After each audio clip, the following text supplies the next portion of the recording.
Unfortunately in the UK, the dietary advice that we give to pregnant women is incredibly vague. So any pregnant woman will know this. You go along to your doctor, they will tell you to eat a balanced diet, which is a meaningless concept to most people. And then there's a list of do's and don'ts. So do take folic acid. Folic acid is considered to be this most important nutrient of all. Folic acid is one of the B vitamins, so it's water soluble. You find it mostly in foods like broccoli and sprouts, liver, any green leafy vegetable. It's important in maintaining the general health of cells, so for example there's a good story around it being protective against cancer, and it's believed to be protective against heart disease.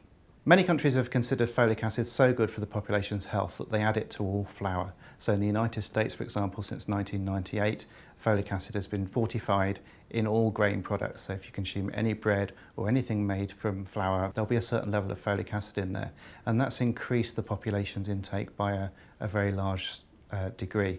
And you see the same pattern in countries like Chile, Canada, and Australia, New Zealand are also considering it. Here in the UK we don't yet have that, although you'll find that most breakfast cereals, for example, have folic acid added to them.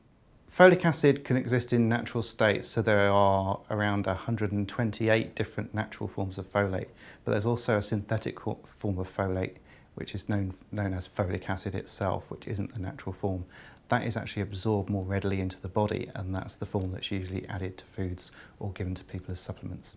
I'm really interested in folic acid because my main interest is in nutrition and pregnancy. Since 1992, all women in the UK who are considering pregnancy are advised to take a folic acid supplement for at least 3 months before they conceive and for the first 3 months of their pregnancy.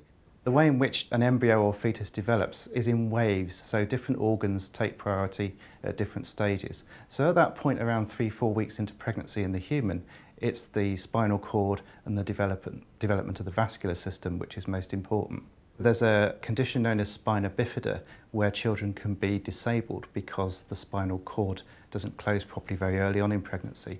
And it's been established that folic acid is the most important nutrient for bringing about that spinal cord closure.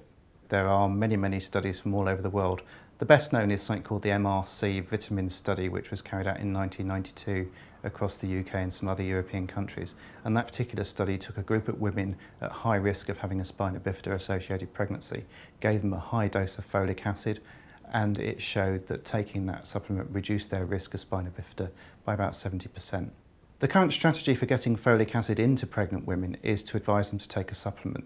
So most women of childbearing age hopefully are aware of the fact that they need to be taking these supplements. It's very hard to get sufficient folic acid for pregnancy through consumption of food. So for example, if you wanted to get the recommended amount each day, you'd have to consume something like 9 portions of sprouts, which is beyond the capacity of any normal person to do.